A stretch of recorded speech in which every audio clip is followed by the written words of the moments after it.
All right, welcome back to Drop Frames. Let's get normal, get comfortable, get loose. We're back to the normal. Let's get normal. God. All right, feels. Whew, we had to look good for Luke. You had to. Where to begin? I don't know if there's that much gaming news, so we could maybe begin there. But we've actually played video games this week that aren't Wasteland, Witcher, and whatever Zeke's been playing. There's been some games that we've played. So maybe we should start there. I don't know. Where do you guys want to begin? We'll let you hold the What have you been doing, stick. JP? What have I been doing? Well, I was playing Wolcen, also known as no, I'm not going to continue the joke. We're not doing the joke here because we'd have to explain it. Come on, do the joke. We'd have to Do the joke. JP. Explain it to me. I want to know. I want to be in with the hip crowd. So last night during Court of Swords, Max, he wanted to know a little bit about Wolcen. And in doing so, he goes, Elizabeth Olsen, bite-sized? And we all just kind of... I think everyone else heard him normal, but I heard Elizabeth Olsen bite-sized. So that's the joke. It wasn't that funny. Zeke made me do this. All right. He had me at gunpoint. But that's how we refer to Wolcen from now on is Elizabeth Olsen bite-sized. I had a lot of fun, like finding a picture of Elizabeth Olsen and cropping around her and making her tiny and bite-sized. That was a lot of fun. Yeah, that sounds like a riot for sure. But yeah, I played through Wolcen. Funny enough, I finished the main story on Friday, and then the servers went down for 48 hours because I played an online character. So I'm kind of glad that I was done with the game, because if I wasn't, I couldn't actually play the game unless I was playing offline. That poor game. Yeah, apparently they did some patches yesterday, which are even ruining more things. I saw that there was one. I saw DatMods, who's a PoE streamer, had a clip where he was doing a trade, and he put 3 gems into the trade chat, and the person he was trading put 3 gems into the trade chat, and then he mouse overed one of the things, and the gem just disappeared. It was just gone from his inventory completely. So I don't know if that was a patch or if that was just the trading issue being messed up. I know there's a long list of passive skills that don't work. I know there's some pretty big bugs that just exist that are crazy and difficult to manipulate. I know there's one, I've been watching a lot of mods play it because he's been pushing the higher levels and when I can watch streams. There was one he was fighting a boss and he unequipped an item. And for some reason, all of his items then were in the state of being unequipped. And so his HP went from 70,000 to 2,000. And during the boss fight, he's scrambling to put gear back on to get his HP back. But sometimes when he's doing that, it's not doing anything. It's still remaining in this unactive state. So I got a taste of that bug when I was trying to compare force shield values. I was in town and I was dragging around equipment. I was like, okay, these boots, I have a 250 force gem on them and there's 900 on the boots. All right, let me add them on. And that adds 200 force shield. Okay, wait, let me take off my chest. Wait, my force shield didn't move. Let me put my boots back on. 1100. What?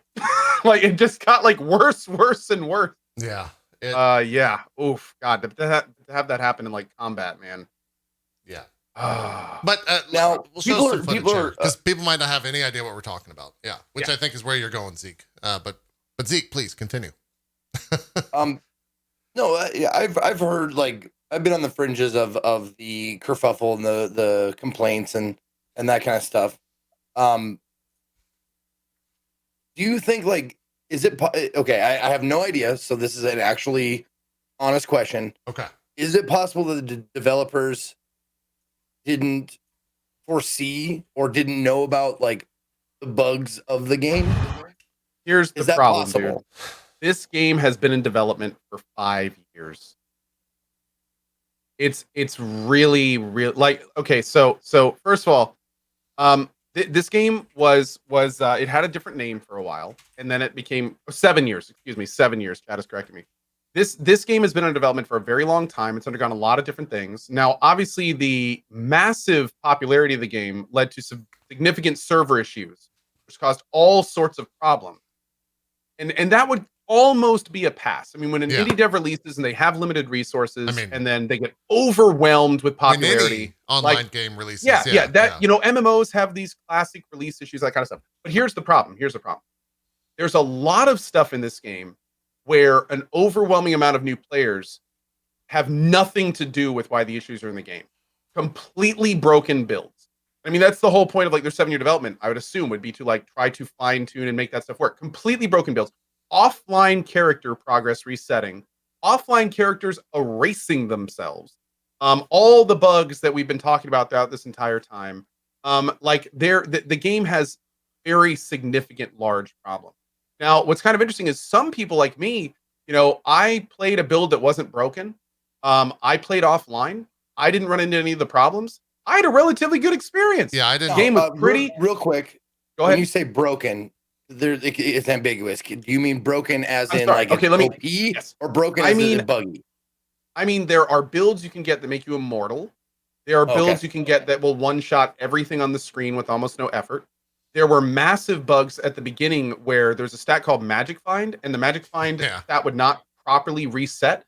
So what you would do is, as you do maps, you would just keep getting more and more and more and more. And there's like this amazing clip from Admiral Baru where he opens a chest, and I kid you not, for 50 seconds, items are just going ding ding ding ding ding ding ding ding ding ding ding ding ding ding, like flying out of the chest for like a solid 50 seconds. And then he holds down Alt, and it's like the entire screen is just item. And the problem is that was every chest if you were to get it like that. And people are like, oh, well, he was exploiting. Not really. Like, the only way you would get the bug is if you just kept playing the game. You had to actually go to the main menu and reset your game to prevent the bug from happening. And it's like, if people don't do that, you can't really fault them. You know what I mean? So it was just like, there's all these really weird little strange, like, how did this make it into release if the game has been in development for this long? Like, there's lots of little things like that in the game. That being said, it's a very pretty game. It's fully voice acted. The story, although not memorable, is presented relatively well. Yeah. I had a fun time spending my 11 to 13 hours making my way through the 3 acts. It was okay. It was, and my build wasn't broken. I didn't have any characters reset. So there's this a lot of like, there's many sides that people are taking on Wolcen. Some people have had miserable experiences and don't recommend it at all. Some people bought it for online multiplayer and are like, I didn't get to play the game for the first 3 days. Then I played it for 2 days, and then I couldn't play it again for another 3 days. This is ridiculous. And they're in the right for feeling that way.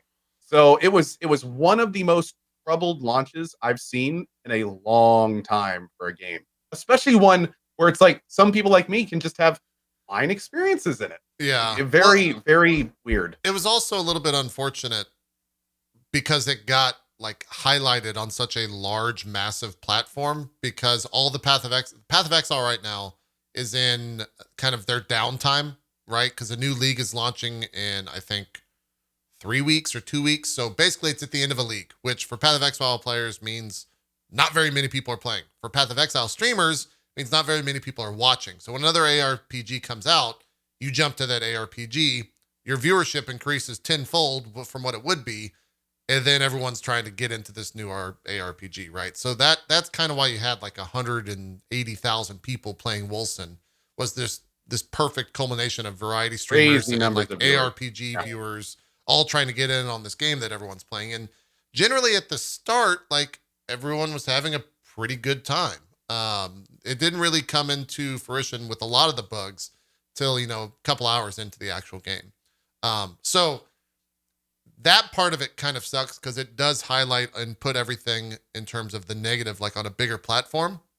That's not to say that, they would still be there. It just wouldn't have been that massive of a deal because no one would be playing it, or less people would be playing it, I should say. But yeah, I'm kind of like Cohh. Like, I think it's generally fine as an action ARPG, notwithstanding the bugs. Like, the bugs obviously suck, and I'm sure that the developers know that the bugs suck, and they're going to be trying to work on them. And it's doing some relatively cool stuff. Like, it has a passive tree that's not nearly as in-depth as PoE, but is clearly an attempt at depth. And it's set into 3 different rings, and you can rotate the rings so you can like line the sections up to make your perfect build. That kind of stuff is interesting and unique. Yeah. The skill system, every skill can be leveled up, and there's like a huge amount of modifiers that you can mix and match to do all sorts of interesting and weird things with it. Like the game is doing some interesting, fun things. It's just unfortunately it's kind of mired in this shell of all these other issues. Right. Well, a couple of things like the time they released was brilliant. Of course, like this is a great time to release a game because it's nothing much happening right at the moment. Yeah. It's the Darkest Dungeon effect in a sense, because Darkest Dungeon did the same exact thing. Right after the Super Bowls when that released. But yeah, sorry I interrupted. Go ahead. But the other thing is like this is so rare to see. It doesn't happen very often, but almost 53,000 reviews on Steam, and it's mixed. Oh, yeah. That's totally understandable, though. I know, but I'm not saying that. What I'm saying is a lot of people bought this game and just felt like they didn't get what they paid for and stuff like that. It's 56%, 60% of people thought it was positive, and then the other 40 to 44% were like, this game is not good. Well, one of the big things is like just to give you an idea about how bad it was, Zeke. When you start up the game, it auto puts you in online mode. So for thousands and thousands and thousands of players, for the first multiple days, you'd fire up the game and you would just get a bunch of error messages about needing to retry. Now, when I streamed the game, the amount of people that saw in the channel, like, oh wait, there's an offline mode, I can play this offline. Like, there was a huge amount of people who bought the game and just couldn't play it, didn't know how to play it, and they were like, this is bullshit. Yeah. Understandably.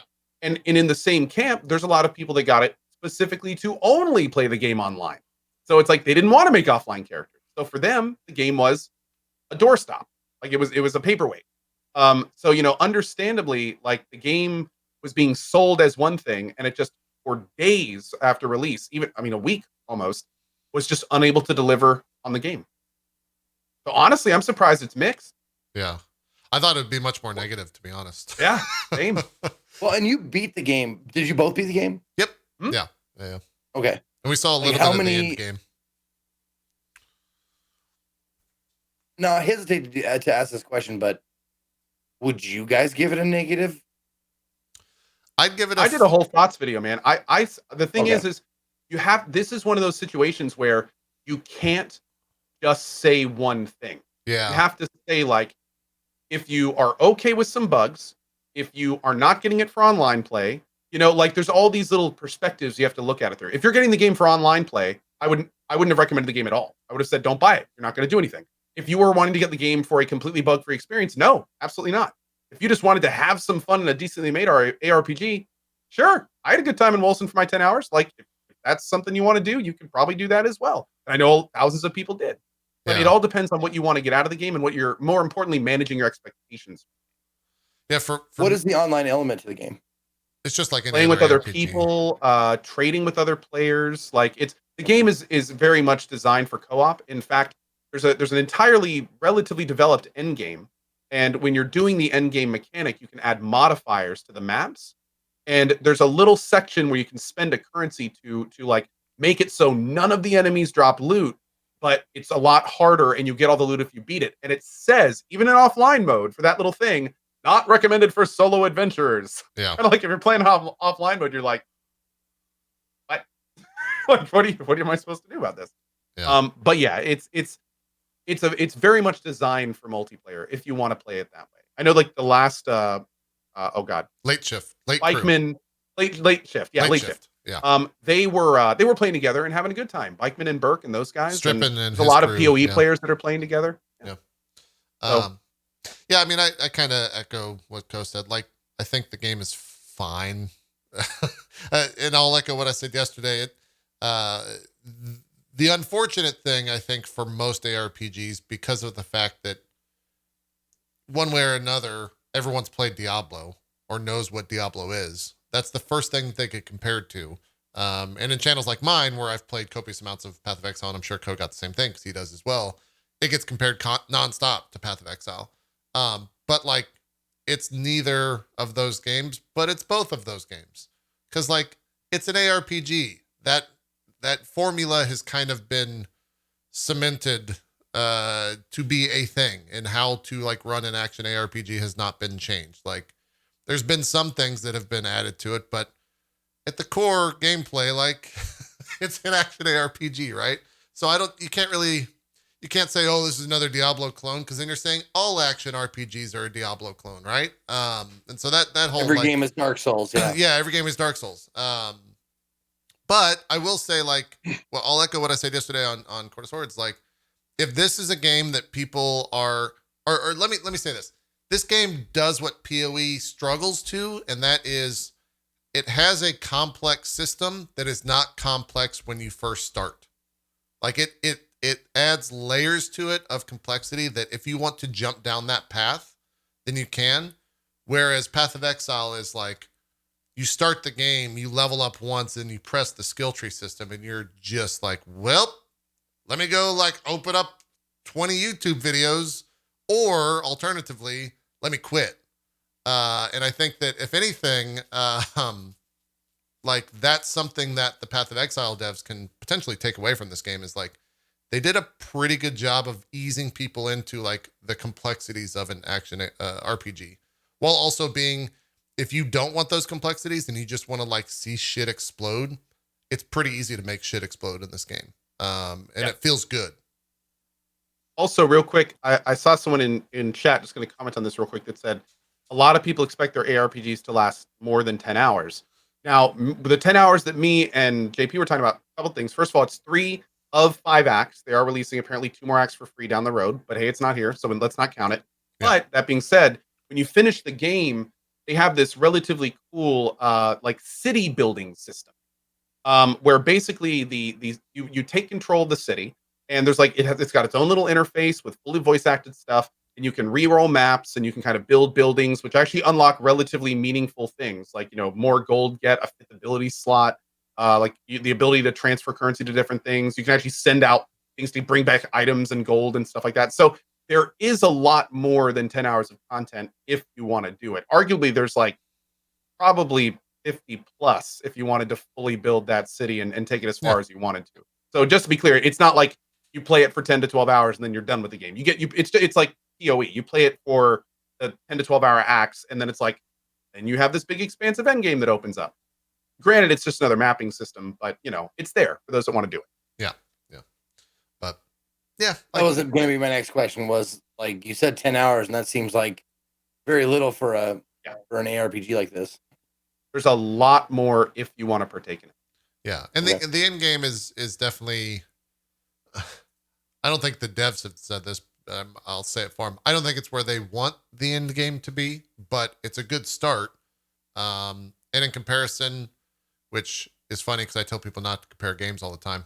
If you look at where PoE was when it first launched, like these two are kind of in a similar area where like PoE launched with, I think, like 3 acts or something, or maybe 2 acts. It was like very, very much a smaller game than it is today. And so the hope is that people actually work on the game and it changes over time and it becomes, another great ARPG, but only time will tell with that. What do you laugh at, Cohh? I just saw that clip for the first time of Sips quitting PoE, and that's absolutely amazing. Oh, does he actually look let's see. He actually brings up the passive tree, and then he drags around the whole thing, and you just see this look on his face, and then he just puts up his offline screen and ends the stream. I love Sips. I'm going to watch this. Let's watch this together. This is going to be good. Oh, that's phenomenal. I love Sips. He's a total bro. Passive skill point available.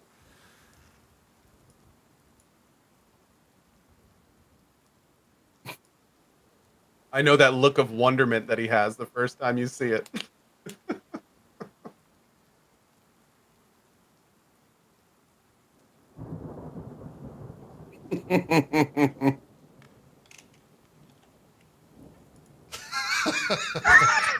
Yeah. The best part is right before he ends it, you can see it as one of those like. Yeah. Yeah. I mean, that's Path of Exile, man. That's how that shit is. Like I think we all have clips of ourselves playing Path of Exile for the first time, and everyone would be like, "Wait till he sees the skill tree," and just being like, oh fuck, right? Like that's one of the core problems with Path of Exile. And the devs will actually, I'm pretty sure Chris has admitted to that before. But funny enough, like Chris's stance is they're not necessarily trying to take on new players. They're trying to keep old players coming back, which is sustainable for them with the amount of players that they have right now. So hopefully PoE 2, that'll kind of flip. They still get new players. They still get Like, new players, 100%. Yeah, that's not to say that they're it's the not. kind of PoE is an investment. You have to put in the time, and you will get the enjoyment out of it if you do. But you have to put that time in to kind of learn it. But yeah. Oh man. Yeah. Oh Lord. So yeah, I mean that's Wolcen. Like I think we covered the most of it. It was generally fine. Like it runs on the CryEngine. I don't think there was ever, and Cohh, correct me if I'm wrong, you might have been seeing it more in your chat, but I don't think there was like performance issues. It was all in-game bug issues, right? Like there was a bug people were getting with performance issues where for seemingly no reason their frame rate would drop to single digits and they'd have to restart the game for it. I did not get hit by that. I don't think many people did. But what was weird about the issue apparently is that it would run like buttery smooth. And then for seemingly no reason, it would just kind of like start chunking. And yeah, I didn't get it though. And apparently it was a small subsect of weird. What I saw. Weird. Okay. I won't spend too much time on this, but I want to show you guys something. I got to set it up properly. So I went back and played a game that I'm waiting to hit the stupid thing. Nope. God damn it. Here it is. I went back and played Fallout 4. Because I hadn't played it in so long. So we went back and played some Fallout 4 in dreams, which is really weird. Someone copied the entire Fallout 4 like intros thing and made it in this PS4 game thing called Dreams. You like walk around and you shoot. There's a mech.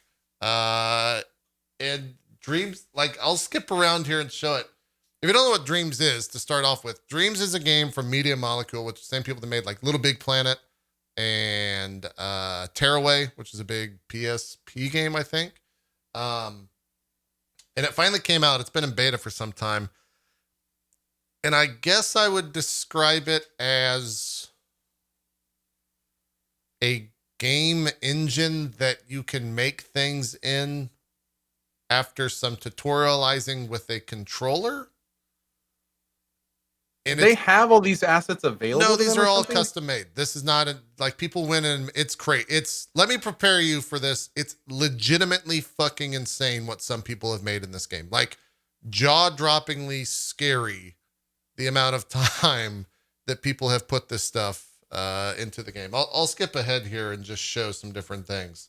Here's a Sonic game made in the same fucking engine that what we just saw Fallout 4 was made in. And like, it plays generally fine. This is a copy of one of the early levels and I forgot what Sonic game it is, but like it's made with a controller or a PS Move controller and that's it. And like, you can put your own control schemes to it. They like fully rendered and made this entire island and added these effects. You can see me a little struggling with the controls here because the controls aren't necessarily perfect, but like, it's crazy that this exists. It's the type of game, and I think this is probably the biggest question is like, is this the type of game that you play to play, or is it the type of game that you play to walk around and see what people have made? For me, it's the type of game that you play to walk around and see what people have made. Because I tried making something, and that ultimately ended up with me having 3 Sephiroths with 1 winged angel playing, walking towards the screen, and then dying. And that was it. Like it was not well made.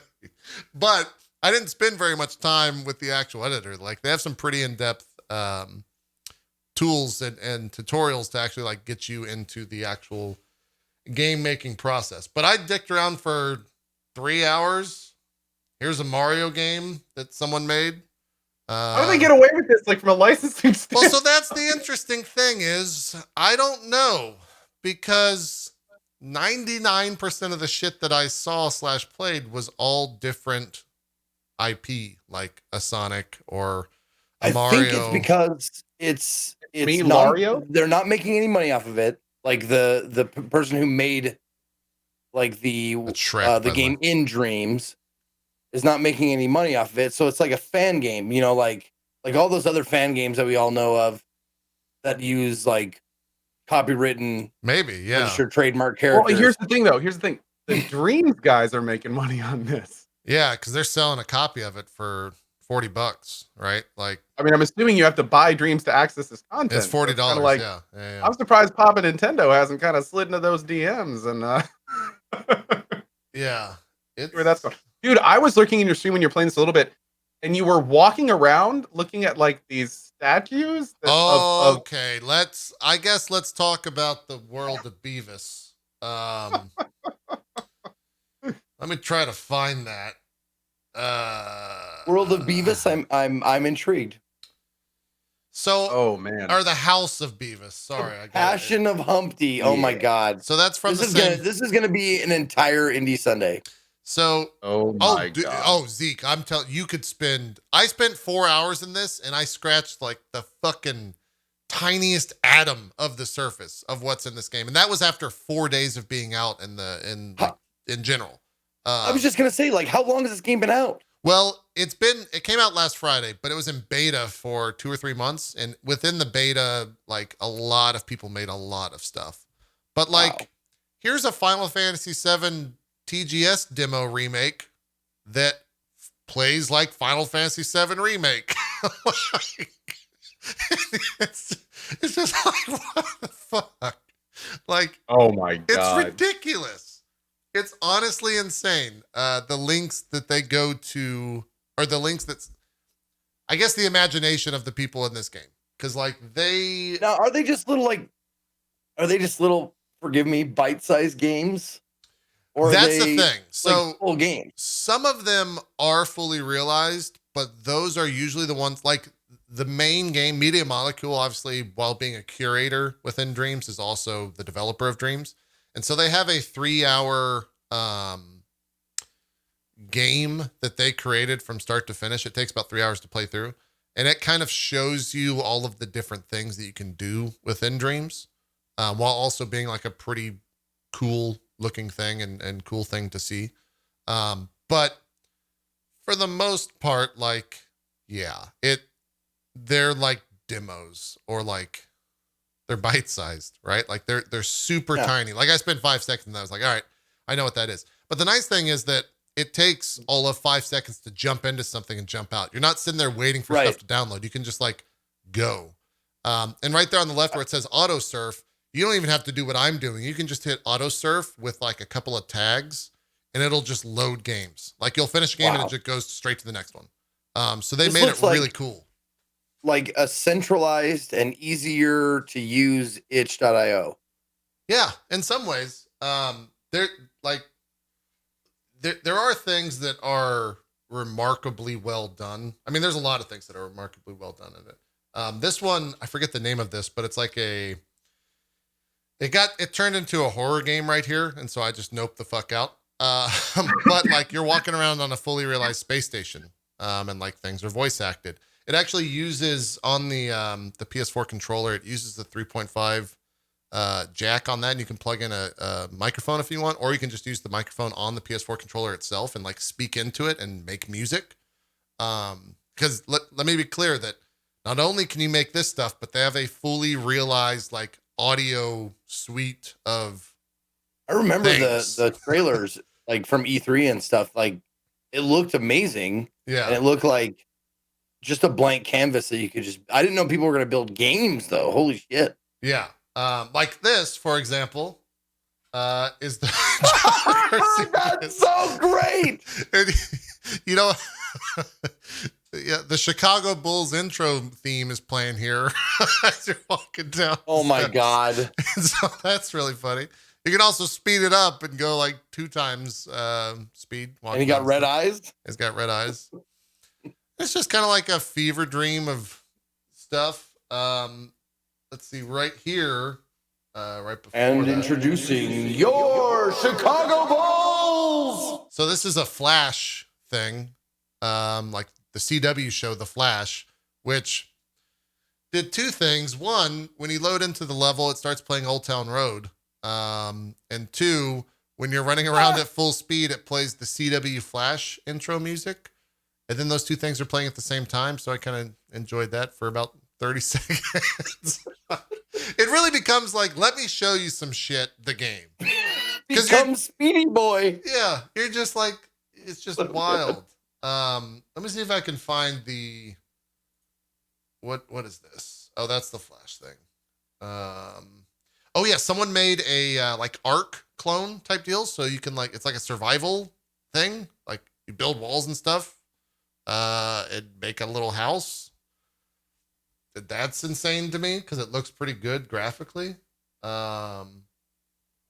It's wild. I don't know. Like here's look at this. Look at the textures on this hot dog, Cohh. This is all done with a fucking PS4 controller. It looks so delicious. Yeah. Yeah. It's crazy. It's fucking crazy. There's another one that's a hot dog, or I mean a plate of eggs, like a English breakfast that I found that is very well done. Why is the color changing? So you can turn off like textures. They over here is like a control list, and so you can turn off like the textures, the lighting, the grading, a bunch of nonsense stuff. Just to kind of show you the different stuff you can make. I'm saying them fries look like Five Guys Cajun shits, and I'm hungry. Yeah. Oh my God. Here's Spider-Man. Someone just made a fully realized Spider-Man swinging game. I don't believe it. There's no buildings above him. Into the sky. Yeah. He's throwing it at the moon. But like, that's fucking well done, man. Like he made all those buildings and shit himself. It's crazy. It's true. Yeah, it's pretty impressive. What kind of tools? So wait, all of this stuff, like, do you have access to predefined elements and everything? Or is there some kind of in-game builder? Like, how do you do the animations and stuff like that? So yes, basically what you can do is if someone makes like any of the stuff that we've seen, you can go in and take any of those elements and bring it into your game. So say if someone made a piece of music and you really like that music, you can then say, all right, I want to take this music and I want to bring this into my game. And someone made a really cool looking Spider-Man that's better than my Spider-Man. I'm going to take their Spider-Man and bring it into my game. And then when you publish your game, it automatically credits those people within the like database of games. So it says like, so even then, you're saying that someone at some point did make that Spider-Man in the editor in the game? Yes. All of this stuff is made within the game with a PS4 controller or a PS Move controller. And it's fucking insane. How many people out there are just making assets because they like to do that? A ton. Yeah, like fucking dope. That is amazing. I've seen a couple interviews with Media Molecule devs where they said like, yeah, we just have people that go in there and make a Pickle Rick. And then that person publishes that. And then, 50 people say, oh man, I really like that Pickle Rick. Let's bring that into my world and see what I can do with it. And then you can sit there and like scale it, make it smaller, change it however you want. Somebody in chat goes, wow, this is basically Death Stranding, but better executed. Actually. You want to see better executed Death Stranding? We'll get to that when we get to my indie games. Yeah. They also have they have Death Stranding you'll here. see. So this is House of Beavis. Apparently Beavis is like a rather known developer of strange shit that I like have never heard of. And this is what I saw you playing. This is what that is. It was a fever dream. Dude, this is right in my wheelhouse. And that's like the 2001 Space Odyssey monolith there. Dude, it is. I don't want to spoil this for you then, Zeke. If you're going to play this, because like... Yeah, I'm definitely going to like set aside a day to do this for sure. Dude, I walked around in this thing and my face was exactly where it is right now for the better part of 5 minutes. I was just like, this is fucking wild. Like, I'm a little bit unnerved. This is creepy. This is cool. I tuned in. Yeah. I was able to watch it for about 3 minutes. And I think you had the exact same look on your face the entire time. Yeah. You want to see some crazy shit? Check this out right here. Someone made the entire intro to A New Hope in this game. And somehow Disney has not like sued the shit out of Medium. Yeah. Well, it's kind of like fanfic, right? No, Can you- because they use the audio from the movie, Zeke. Like they straight up ripped the audio from the original Star Wars movies. And as you're about No, to I'm just see, saying, they like- remade all of this. It'd be one thing if it was like voiced by the creator themselves, Right. but it's the literal audio straight from the movie. Like that's, Mm. I'm mean, not a it's just- lawyer, but it's, I know how many fan games there are out there yeah. that use copywritten shit, music, character models, and fair the use like. Yeah. But like, Like, look at I this. think it all just comes down to, are they selling it? And if they're not, then I think it's fair game. Yeah, I don't know. I mean, they're not selling Because that's why you can't do it on this. YouTube, because YouTube makes them money. Like this Right. is just, they're just making. It's like taking clay and making something that looks similar to something else, but obviously it's. It looks so gross. It's so I good. mean, it's crazy. Like Darth Vader's about to walk out, and it has the Imperial Death March as he's walking out. Like it's the fucking start of A New Hope. That's what this is. It's just insane to me. There's so much stuff in here that is absolutely bonkers. Here's me kind of fiddling around. So this is what it looks like when you're trying to create shit. This is a little bit of the tutorial. I can get to where I was like making some real shit. Here's a giant Vieira and a giant Sephiroth. I named my scene Hell. And I have no idea what I'm doing. Like, you're definitely having to learn. I told you there was a giant Vieira there from Final Fantasy 12. I was not That kidding. brings up actually my next question, and probably the most important question. If I stream this, am I gonna have to dodge porn? You know, it's funny you said that. That was a big inhale, bro. Like, you know, Maybe, like, I didn't go down that path because I put something in the scene here pretty soon that is called like Sexy Lady Dancing, I think is the name of the project or creation or whatever. And what it was is a woman who appears to be a sexy lady with a spotlight on her that is dancing on a stage with like happy hardcore music playing behind her, like real fever dream shit. And then above her, like, I don't know, make up 100 meters, a ways above her, is a larger, seemingly one-to-one copy of the same woman dancing, but it has a spotlight on her. So then that is projected onto a wall. So it looks like the person dancing down below, who's normal sized, has been blown up and is like doing a shadow dance. And like that type of stuff is kind of like, besides the fact that it's a weird, seemingly pornographic thing, that type of stuff is fucking crazy to think about. Because I wonder how many times that's actually used in real games to create something like that you just never see. This entire thing, by the way, when I was playing this, was thinking like, oh shit, I need to talk to Rami about stuff. Like, it's just a giant, oh God, I gotta ask Rami about this. Here's Sephiroth, by the way, playing One Winged Angel right now. And they're like grouped together. So when I walk, he walks behind me, and why are their heads down? Is it to hide their shame? I don't know. One Winged Angel there it is. straight up playing right now. It's a weird, it's the type of thing where I, like a year from now, I want to go back and jump into, and maybe even shorter than that, like months from now, I want to go back and see what people have created. Because if there's already this much shit in the game, and like a lot of it is really good, I can't even imagine what it's going to look like. When you fly, he gets one wings, and yeah. But like someone animated that stuff and spent it. You can go and like look to see how much time they've spent on things like that, or how much time a level has had someone play it. And some of these things have like 30 days of play time within them, and you're like, what the fuck? Like that's crazy. It also makes me think a lot of people, when this first came out, the general consensus was like this really cynical view of like, oh man, Media Molecule owns everything that's made in here, and you can't make a game. It's like, Well, yeah, but where else are you going to see a tool like this for aspiring game creators that are, 10 to 15 years old that don't have any access to anything, but they want to make games? Like for me, this is right up, like that's exactly who this is for, is the game dev or the aspiring game dev who like wants to see some shit and wants to mess around with some stuff. Yeah, this is like a gateway to like using like Unity programs Totally. or Totally. 100%. that kind of shit. Yeah. Yeah. Yeah. Here's the sexy lady thing. I love it. I'm totally in love with all the weirdness and the wildness and shit like that. I can't wait. I can't wait when till I get the day when I get my hands on it. And Yeah. explore the shit.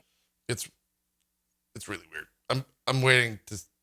I didn't see the fact that there was a sexy lady walking around here until now. Until I hit play creation and this whole sequence began. Because it jumps out of nowhere. Just wait for it.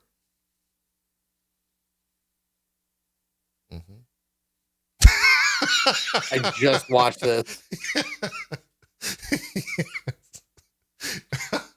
I paused it immediately because I was a little embarrassed. I didn't know what was going to happen. But we kept going. So, yeah, we played for about, I think, 5 or 6 hours. There's just a whole mess of. There were a lot of sexy ladies that had to be identified and yeah. There's things where it's like someone took Mickey Mouse and someone took Goku, and then they had them fight, and then Mickey Mouse stabbed Goku, and that was their creation. There's Oh my god, games like They this, okay. and they made Superman 64. I was gonna say, did they make? Oh, that's so good. Then he flies, and it's like, yeah. But they didn't really make Superman 64 because you haven't restarted yet because you didn't hit all the rings. Right. Yeah. Yeah. But yeah, so that was the fever dream that was and I didn't show a lot of the like crazy, like here's another look at this thing. Keep in mind, same engine, same tools, and someone made this within that engine, which is like remarkably well done in terms of textures and lighting and all that nonsense. It's a remarkable tool that I want to see more creations of. Now, chat might be able to help me out with this, but or will be able to help me out with this. Someone, I don't know if this hearsay or whatever, but someone said they recreated PT. Yes, in Dreams. there's a full PT game within Dreams. I lasted about 5 seconds and the door opened, and I immediately was like, "Oh God, I remember this." And then I closed out. So I can't tell you what's in there, but the roach is there when you start out in the garage, and it skitters off, and it has a little quote, and then you open the door, and it looks very much like PT. Here's Minas Tirith, 1-to-1 scale created from Lord of the Rings, which is fucking bananas because that's a massive thing. Yeah, suck it, Minecraft. Yeah, right. It's exactly what Minecraft is. Like, I don't know if it'll have the traction that Minecraft does because Minecraft is massive, but it's the type of thing where people are recreating things that you saw in Minecraft years ago, and everyone was marveling at that. Like, oh man, they made the fucking Death Star. You can walk around in that shit. It's crazy. I think Can you like zoom out, see the whole thing? Yeah. I could at the start. That's what I'd be interested in seeing, like, because the way they shot it in Lord of the Rings made it look like here's the super massive. There's Walter White, fully realized from Breaking Bad. Yeah, so yes, you can do that right now. Wow. I didn't realize that you could walk around in it, but it's all like it's that. That's fucking super cool, man. Yeah. So I'm curious whenever you get your hands on it to see what you find during your time with it, because it'll probably be some time from now. But yeah, it's crazy. It's a crazy thing.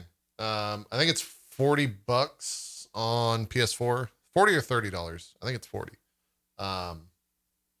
But it was a very weird experience, a very crazy experience. Worth it?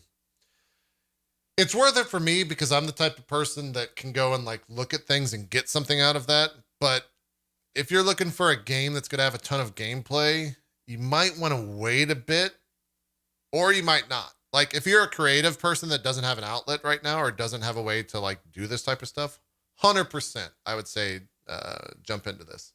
Funny enough, I bought it for Aaron's kid, and like just showed it to her, and she was like, "This is awesome. I'm I'm going to take this Mickey Mouse here and put it next to this Sonic, and they're going to be best pals. And I'm like, great, go at it. Let's go. Let's see what you can make. And I think that might be this kind of seems like fun stuff. A game you'd stream and like just have discussion pieces. Yeah, well, that's what House of Bears was 100%. It was a discussion piece for sure. I'm excited, dude. You sold me on it. Yeah, I hope I sold some people on it because I have no idea how it's doing sales wise, but hopefully good. Zeke, what about you? I know you did a bunch of indie games. I don't know if we want to go through every single one or if we want to do our pick five, pick three. Yeah, like what? Yeah, we can do it like every drop frames. We do one of the days of Indie Week. Okay, that works for me. Let me pull up your VODs. And that prevents me from gives me a break, so I'm not talking for 45 minutes straight about all of the fucking games. Because I played, let's see, 1, 2, 3, 4, 5, 6, 7, 8, 9, 10, 11, 12, 13, 14, 15, 16, 17, 18, 19. It says 19 only. Okay. Which is weird. I thought I played more than that. Was the first day, for some reason, it's not showing your full game selection. Was this the first? No. Oh, it's a lot of them are games and demos. Oh, okay. They are not in the Twitch library of games. Especially the very first game I played. Oh, I think you were choosing games. This was the selection stream. Let me go to day 1. Oh yeah, that Wednesday I went through all of my Discord game suggestions tab. Gotcha. I went through all those. And then the next day is when I actually started playing. Cool. All right. This is the first VOD I found. This is Man Standing. Yep. Hold on. Don't look at this yet, or don't what? I mean, not you, JP. Just wait a second. Okay, this is the game. What the fuck? That is in the No, listen. That is in the game. Don't get me wrong. That is in the game, but it's such a it's so indie. It's probably just one dude. What are you talking about? This is in Death Russian. Stranding. It's Russian. It's originally Russian. That was Death Stranding. I can make a better game than this, and I can shit all over at the same time. Jesus Christ! What the fuck? You walk around with the shitty tune, and then you hit these statues or sculptures of people and dogs and stuff, and then they show you these old black and white Russian clips, from Russian movies. I'm guessing from 40s, 50s, something like that, maybe even earlier than that. Weird. All of those little boxes are messages that other people have left in the game. This game is online. So Kojima really did messages. invent a new game. A new game type. Yep, and then there's the shark? sky dolphins or sky sharks. They're shooting at you. Those are the monsters. It's all a metaphor. If you get too close to the wavy stuff. And how you defeat them is there's only a few controls in the game. There's the WASD. Yeah. There's the left click, which is throw poop. Sure. That's your weapon. Sure. There's no inventory. There's no you can, by the way, there's speed tech in this. You can ride the shark poop that they're throwing at you to zoom ahead. Yeah. The QR code scans to the guy's website, to the person's website, and you'll see it. I'm surprised it's not on the screen right now because throughout the entire game, it's just advertising it. It says directed by this guy, produced by this guy. Oh yeah. Throughout the entire game. And I'm surprised I'm really surprised it's not on this stream right now. But you can look at these boxes. People leave them and says, stop stalling and go and play CSGO already. That's from some random person. Oh yeah. This game is 99 cents, by the way. Just to let you know. It's not overpriced or anything. It's 99 cents. Well, I mean, it is overpriced, but you can get $1 worth of fun out of it if you really want to. Sure. Yeah, it's published and developed by Alfina Gamers, Alfina World Game Publishing. Nice. The blurb says, the Alfina Gamers team, together with Alfina World Game Publishing, probably just one guy, are pleased to present a unique game experience. Get ready to challenge nature, incredible dangers, serious enemies, and most importantly, yourself. and it is a fucking stinker. And I had so much fucking fun playing it. And I'll tell you, unlike Death Stranding, I did not get frustrated moving around. Weird. I was able to traverse the terrain without falling over or without my fucking foot getting caught on the tiniest pebble in the middle of the road and stopping my momentum completely. You just didn't understand it, you know? Oh, there it is. Directed by Alex Korzinovich. Yeah, it's popped up a couple times. And then it's published by Alex Korzinovich. And it's like, that's the credits. It's just his name, like all the way, like up and down the screen. That's it. Jesus. It was hilariously fun. Oh, and this is me getting out my phone. Oh, to get the QR code. To check the QR code. And it just takes you to the Alfina Gamers website. Nice. But yeah, that's the name of the game is Man Standing. It is fucking terrible, but it is only $1. And I'll tell you, I definitely got my dollar's worth playing it on stream. Beautiful. Yeah. What are you laughing at, Cohh? Just the absurdity? It's a game. It is a game. What? This game turned out to be quite a bit of fun. Now, this guy is apparently a fairly famous actor in the UK, but he serves as the narrator in the chair for this game, and it's basically like a playable choose your own adventure. This game is called Death Trap Dungeon, the interactive video adventure. Death Trap Dungeon. Now, it seemed like I was like, I don't know. I'm a little apprehensive. I love FMV games, but it was just a dude sitting in a chair talking. However, it's a pretty cool, like, if you're into like tabletop D&D, like you like playing D&D, yeah. It gives that kind of feel to it. Like, this guy's the dungeon master. He tells you, like, as you walk into the room, there are two orcs there. One happens to see you. And then you like pick whether to fight him, how to fight him, like This you have like cool. starting like on the left-hand side, starting at the top, that's your skill level, then your health, then your luck is at 11. There's gold, food, and potions and stuff. But you only ever roll 2 6-sided dice, and you make choices like continue north, drink the liquid. And I had so much fun just like grabbing names from chat. JP? What? Oh, okay. You were just like completely still. Like, not, I thought your camera froze. I am not kidding you. Like, I've never seen you just be that still for that long. Don't go into a forest. You'll lose me. Go ahead. I had so much fucking fun, like just picking out names from chat and being like, hey, Citro, your choice is next. So get ready. And then I come up against choice. Like, what do you say? Drink the potion or open the door? And I was having so much fun just like going through the thing. And it's like, it's just a fun little adventure. And it's all like narrated by this guy, this little hobbit man in a chair. Whoa. Okay, come on now. He's just a short guy. What? You know, he's not a hobbit man. Why's he got to be a hobbit man, Zeke? Dude, I bet dollars to fucking donuts that he has hairy feet. Like the top of his feet are like super hairy. I've got hairy feet. Does that mean I'm a hobbit? No, you're a hill giant. There's a difference. Unbelievable. They all have hairy feet. That's an insult to hill giants everywhere, Zeke. How dare you?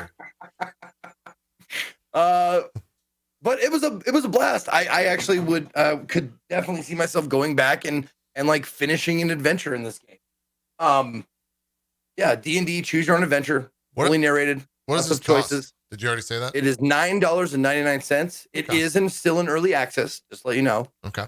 So I'm not sure how much content there is. I had about a little less than 2 hours I put into it, but the time I spent, I had a lot of fun, especially with chat. Nice. So cool. Yeah, it's easy to pick up and play. There's not complicated at all. That seems like a really cool idea for a game. That's fun. That's very fun. Yeah. Jumping from this to a game of color. Speaking of a good idea, that definitely needs more execution. This is called Soviet Jump Game. Now, Soviet Jump Game is it made by? It's made by Soviet. Well, Made by the makers of Man Stranding. yeah. It's developed by Fantastic Passion and published by the Game Grumps. Oh, okay. Popular YouTubers. Play the first ever battle royale game and face off against other comrades in a 2D side-scrolling free-for-all. Basically, it's Mario Battle Royale. So you get it, like, I think you can get up to, like, I only ever got up to, like, 8 players max. Yeah. Because, you know, it's not a big thing. The first thing I need to mention, this game is free to play. So if you want to play it, you can play it right now. Okay.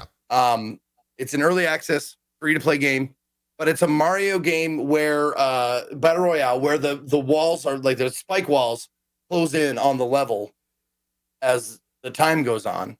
Gotcha. And you get like power-ups, you have to jump on other players' heads, you have to like shoot, like, it's not fireballs, I think it's like electricity balls at them. You can get into like a tank, you can get into I can't remember the technical name for but the nesting dolls. Like that's a power-up. Oh, yeah, I know what you're talking about. Yeah. But it's a good idea, but it's the hit detection is funky sometimes, depending on your connection, depending on the server you're using and stuff like that. So you can feel like you like, it looks like you jumped on somebody, but they actually jumped on you, kind of a thing. It's a little funky, but it's a good idea that I think is going to honestly be perfected with Fall Guys.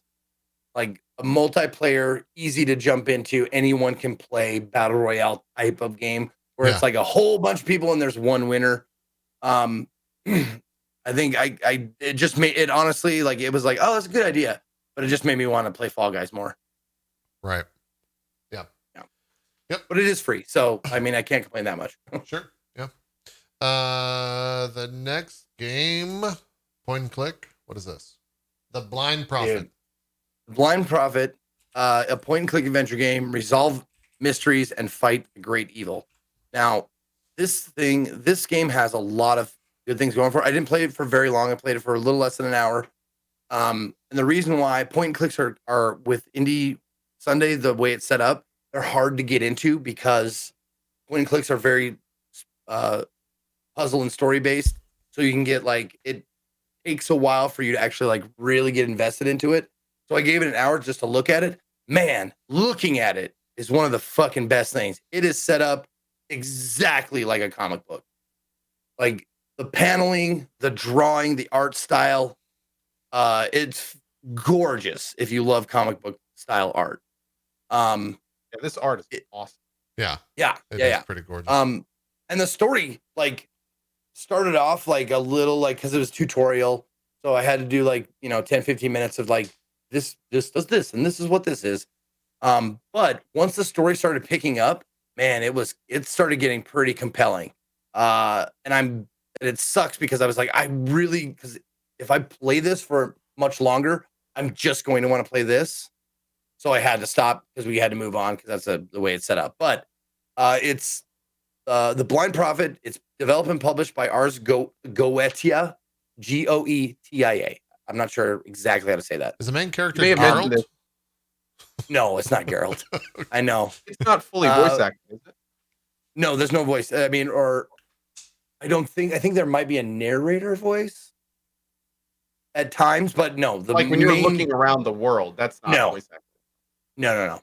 I was voicing all the characters and stuff. I was doing it myself. Gotcha. It is $19.99 on Steam. Oh, a little Steam. And Okay. I'm not really sure. Like, I don't know how much content there is, obviously, but it seems to be put together really well. And I love and the music is good too. Like the sound design and music is pretty fucking bomb. And I just couldn't get into it that much, but I wanted to, definitely. Is this one of those games that when you do one of your like revisiting indie game streams that you may bring back? Yeah. This might get a day on its own. Like the games that I do for the revisit streams are games that aren't like don't have a lot of length on them, or they don't have like an actual end. They're just fun to play, kind of thing. But definitely see myself going back to this for sure. Awesome, looks fun. Cool. Yeah.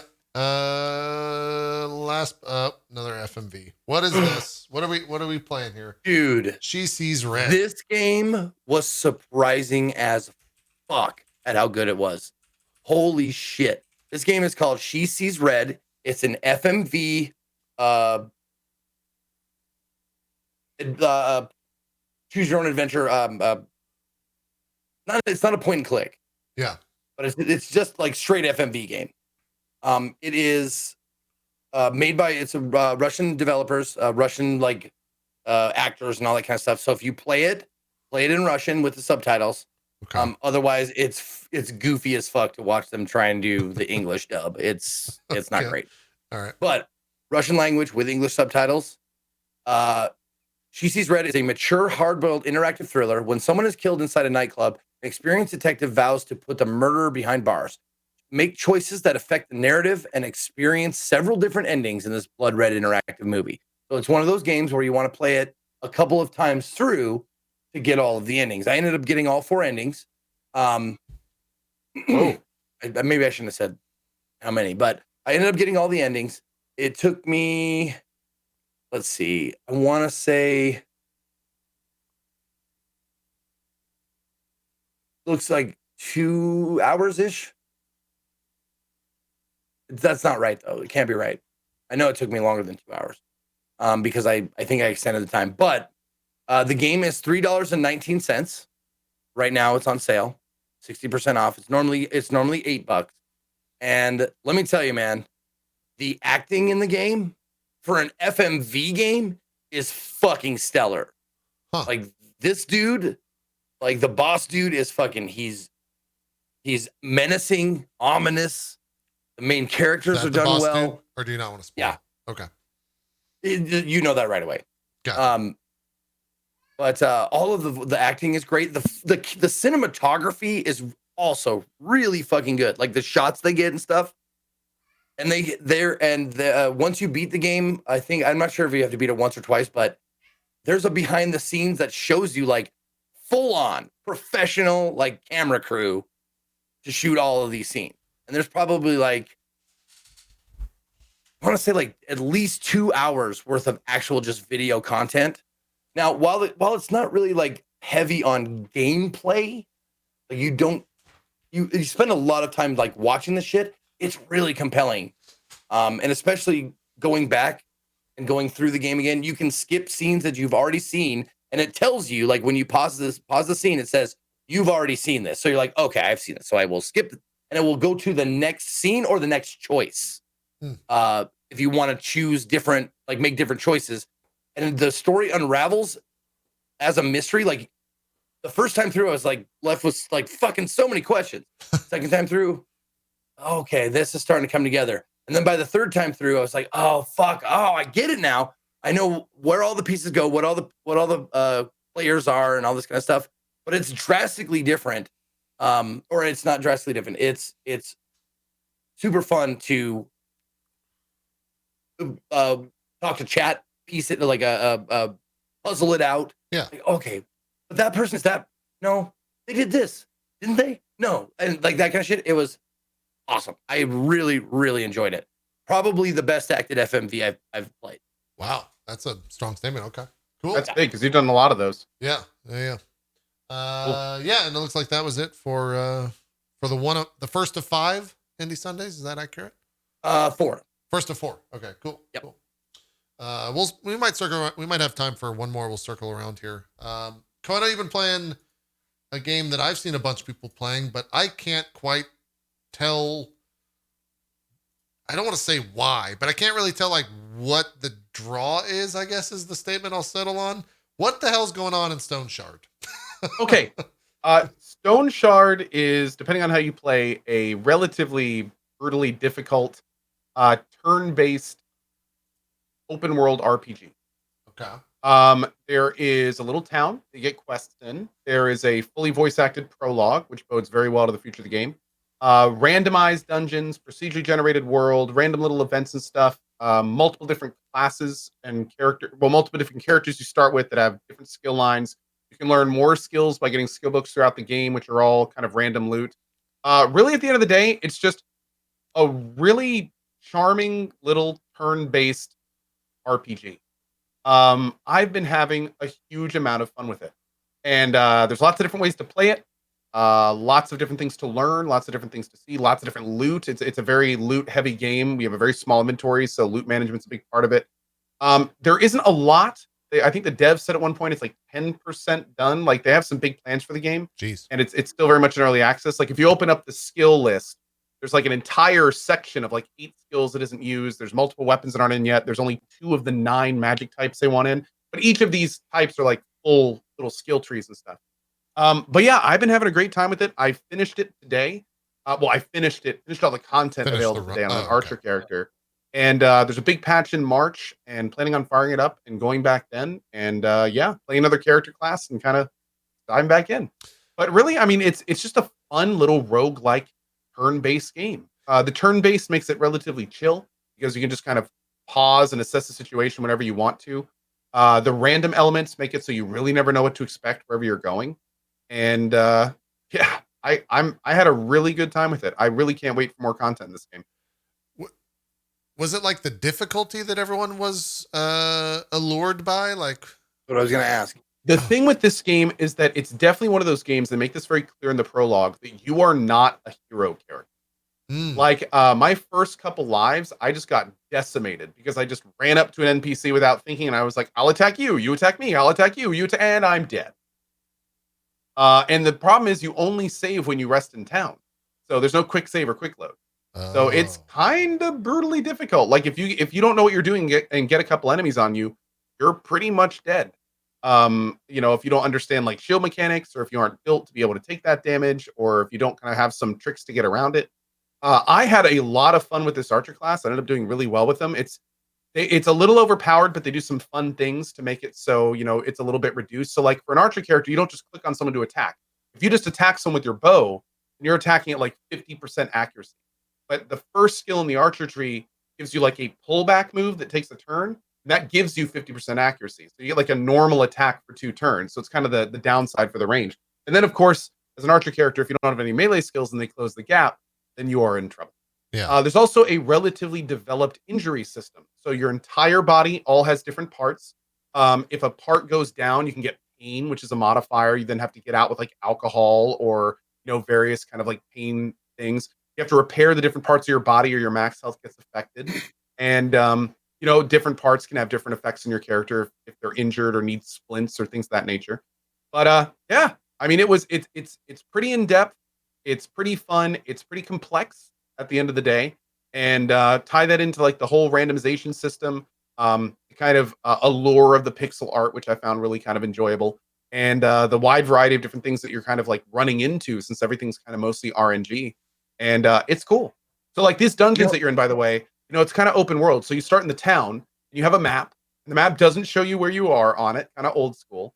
And then you get a quest from a mayor, and then you have to kind of find your way to whatever dungeon you need to. And you don't just like warp the dungeon. You have to go through the world. So, you know, you're fighting wolves and you're hunting boars and foxes and deer and, you know, avoiding bears and kind of and bandits and all sorts of little RNG events that happen on the way there. Then you do the dungeon, and the dungeons have their, you know, big bunch of loot in them as well. And all the dungeon stuff is randomly generated when you go in, and different types of enemies with different skills and things of that nature. There's usually a boss that you have to kill that's a little bit harder than everything else, but it's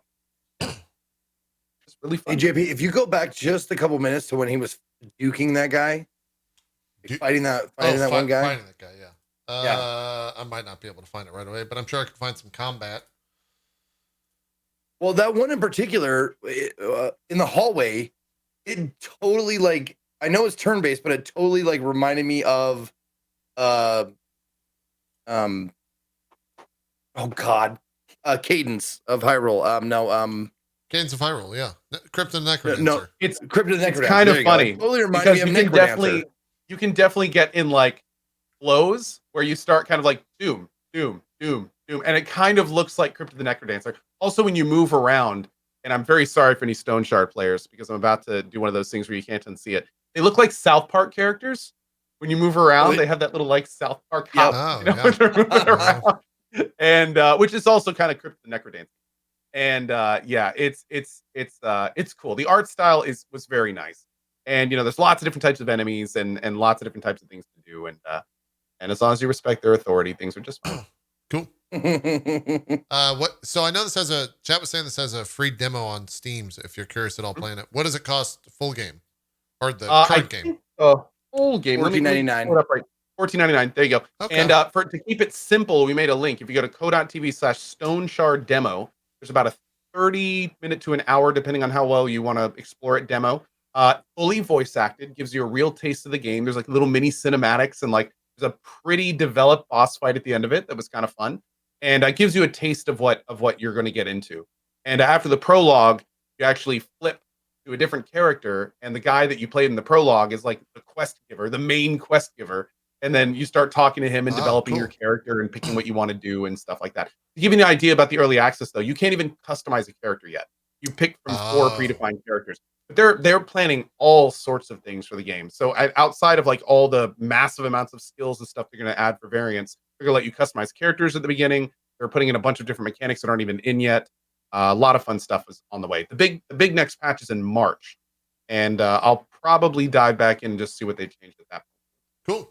Cool. All right, that's Stone Shard. One more time, if you are missing the name.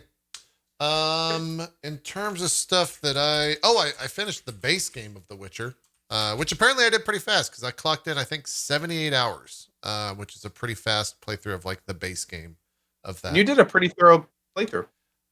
Yeah. It's fun. There's a lot of things Not that an unthorough playthrough. Yes, that's probably a better way of saying it. A couple things that my chat said that I thought were funny was apparently I did every Noonwraith contract in the game and none others, because that was one of my critiques of the game, is that every contract was a Noonwraith. And they were like, no, that's just because you found all the Noonwraith contracts and nothing else. I said, okay, all right, that's fair. There's very little variety in this Witcher game. Why do people anytime we would do anything, there was a monster and you had to like track. He's like, bet you it's a Noonwraith. 5 seconds later, guys, it's a fucking Noonwraith. Like he's terrorizing. The Noonwraith plague. It's an infestation. He's taking over this fucking lighthouse. We got to go deal with it. That was just nonstop, which was funny enough. Apparently, I lucked into the good ending, which I don't want to get into it too much, but yeah. If you played the game, you know what the good ending is. I don't know if there's any other, like generally, yeah, I totally understand, all the praise for the game. I think I tweeted kind of my biggest takeaway from it is it's so interesting to see all of the games that took things from The Witcher 3 that The Witcher 3 did correct and like expanded on them. Because of all the other games I've played, there's so many things that they took from that. Like Assassin's Creed straight up stole the entire formula and added like a combat system on top of it, or a more expanded combat system, I should say. There's so many different things for so many different types of games that were taken from that. And funny enough, my chat went back. Apparently, in our first ever Drop Frames Game of the Year show in 2015, I think is when that came out, I gave The Witcher 3 number 10. It's the 10th best game of 2015. I think like Overwatch was the one that won that year. I don't know what else came out that I put above that, but there was a couple on those that I look back on and was just kind of like, yeah, that was not the smartest decision. But maybe we should do like a Game of the Year show once we've got 10 of them or so, or we just go back and look at our Game of the Year list for those years and see how bad we got it wrong. It'd be funny to see like how the memory affects all of that stuff. We talked about Game of the Decade too. Yeah. Like I mean, from that's 2010 to 2020. That's a whole nother show. I don't know if I have the 2 weeks. Well, you keep saying that, but come up with that list. I want to do that show. Yeah.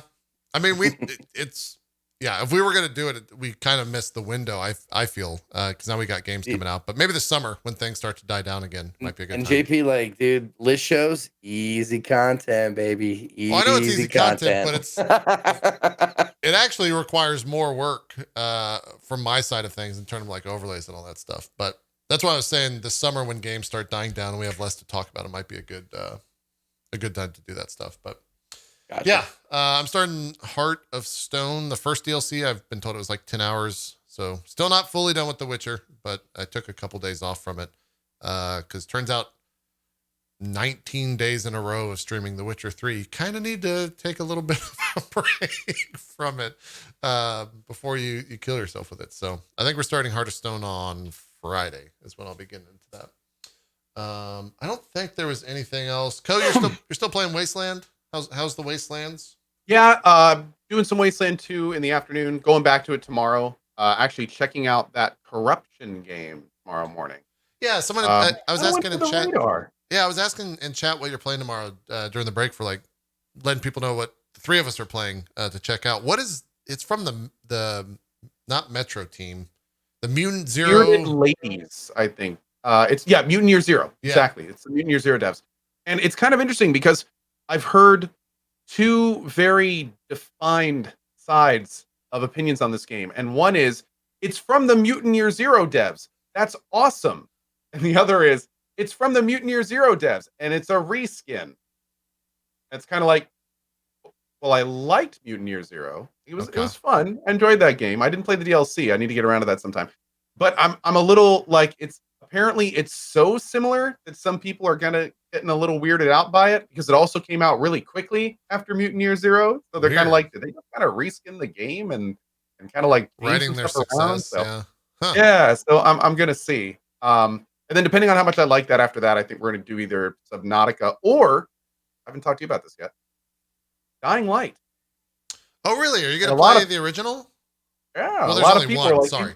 Are you gonna play single player? Co-op. Yeah. So yeah, 'cause I'm me about and it. me and Strippin, there was a time where me, Strippin, and a couple other Gmard and Benji, kind of the Strippin crew, were gonna play that, and then something happened, and I ended up not doing that. But yeah, if you do afternoon streams, I might be down to do that.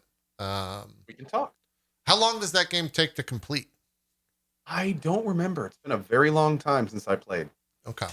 All right. Yeah. It's actually one of the reasons I want to play it again is because I want to get set up for Dying Light 2 whenever. And I never played it. That's why I want to play it. Yeah, I think played you a really little like bit it. of it, but I haven't played like some of the a lot of best gameplay in a zombie killing game. That's what I remember from it. That was my big takeaway. Like I had the most fun playing Dying Light out of like a lot of the kind of standard zombie fares out there. So yeah, it'd be cool. We'll talk in the the Slack and see if we can for sure. I'm out. It'd be fun. I don't want to spend too much time on this, but oh yeah, how'd it go? So I understand addiction a little bit more every single time that I play these games. And I understand how easy it is to succumb to the wash of just feeling at ease with oneself. And that's where I will start talking about Anno 1800. I had forgotten that this game, I didn't put this game on my game of the year list. I forgot that this game came out last year. And that was like a pretty glaring mistake, talking about going back on game of the year list. Game's still great. They added, so let me talk about the things that they added. It's actually mind boggling. So in the game that most people played when Anno 1800 came out, there was the old world, which is where you start off, and then you sailed to the new world, and then you have two worlds. With all the DLC now that's been added. Hold on, JP. Yes. One world plus another. It's two.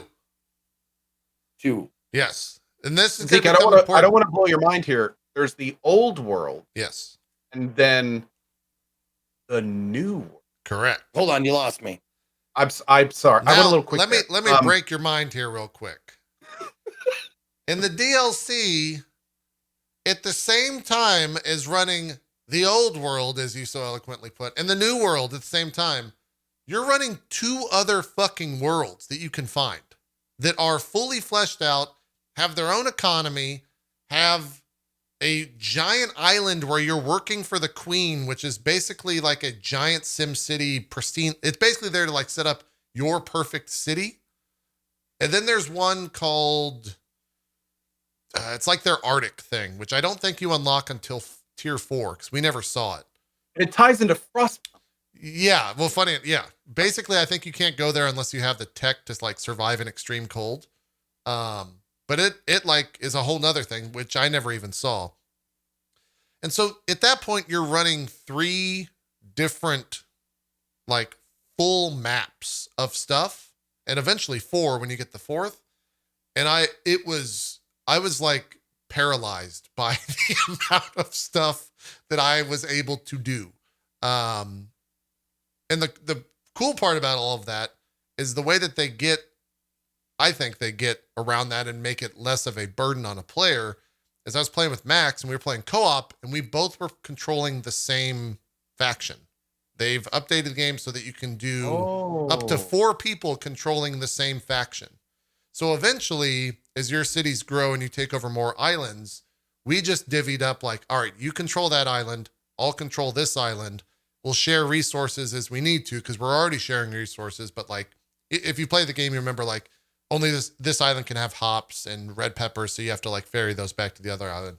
There's a lot of sharing like that. But your town's on fire. Yeah, town's on fire. It happens. But yeah, it all seems very good. They put in a statistics building, or rather they put in statistic charts now. So they're a little bit, you kind of have to sit and stare at them for a second to understand what you're looking at because there's so much information that they present to you. But it's very nice to be able to look at something for once in this game and understand like the ebb and flow and why it's happening rather than just looking at a warehouse and seeing like, oh, that's greatly, oh, now it's not greatly increasing. That's one of the reasons I left the game. Yeah, same. Yeah, it's one of the reasons why I got frustrated with the game. I left the game because other stuff came out. I forgot what came out. Maybe Sekiro came out. I forget.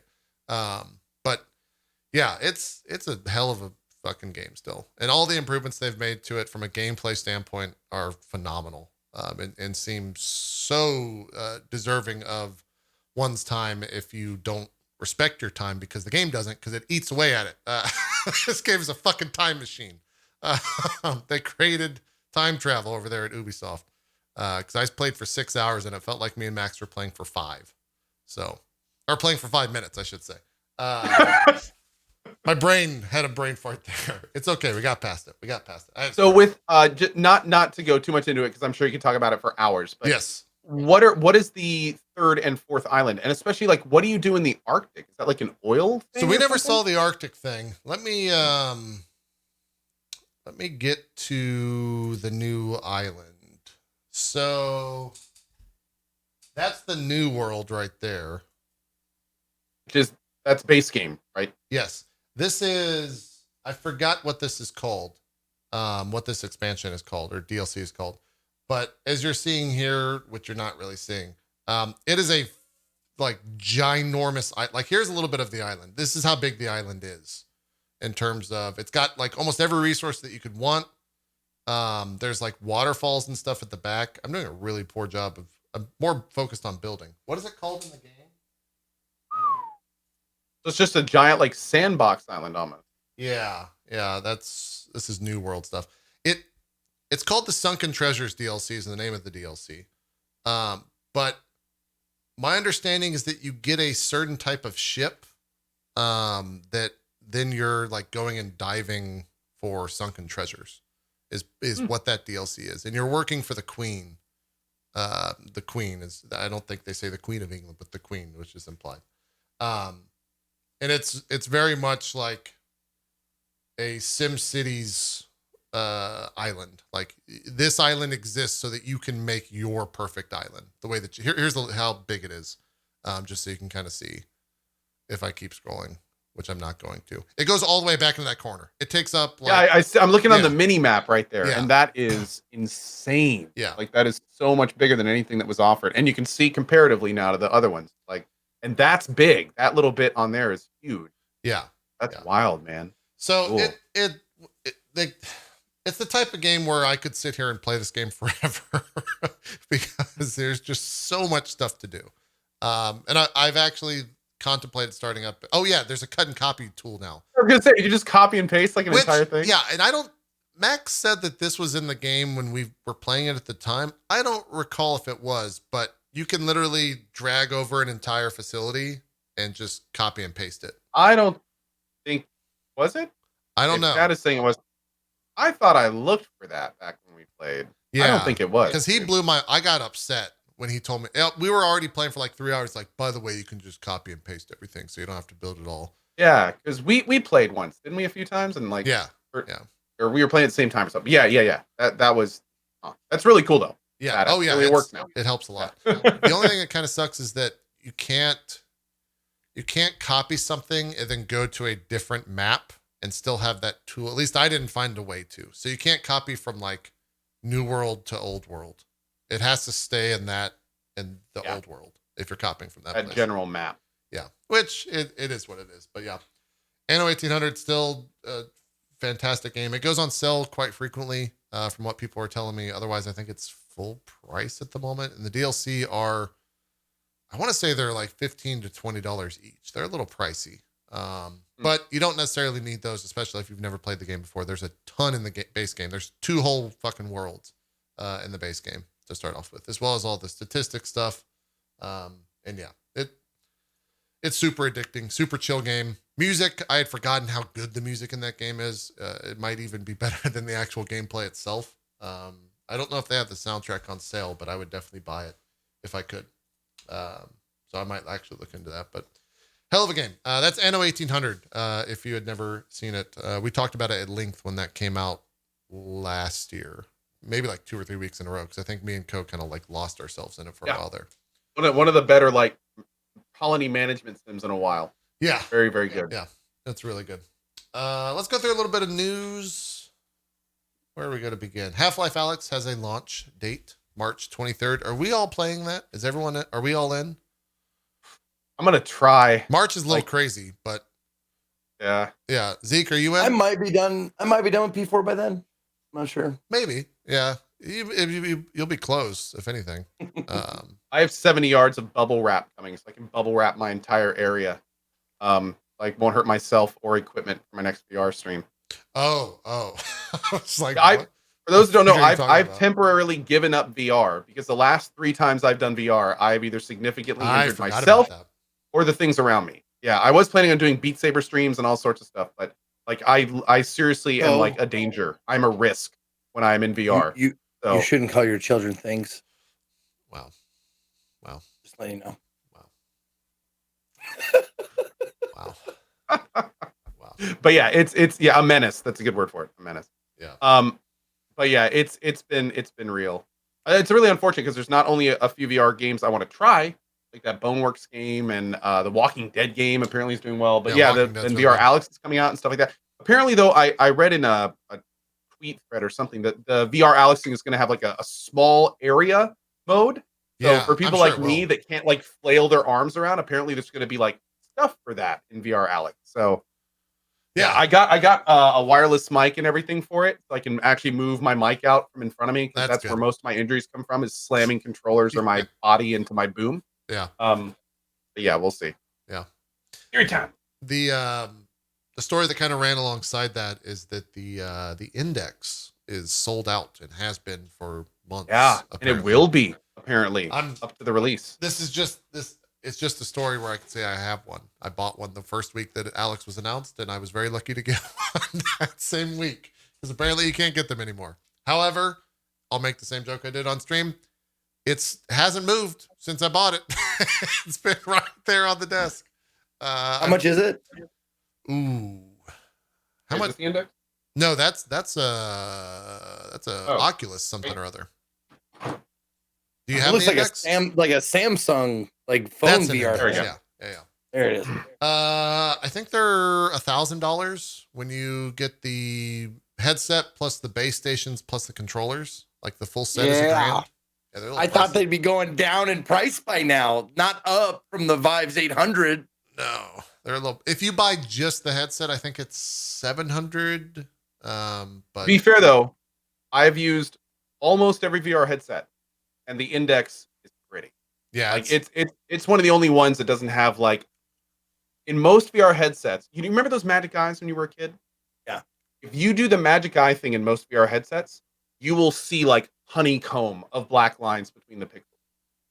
The index is pretty much the only one that you can't do that in. Yeah. Like they really did a really good job with the screen door. And it's got 120 hertz. Like it's for all my interest, it's the best VR headset. However, it's $1,100 or $1,000 bucks. But yeah, it's fucking pricey. Like it's really not expensive. it's not ready for. I mean, it is ready for mainstream, but it's not ready for mainstream because it's a fucking grand. Like that's crazy. Can you play any games on it yet?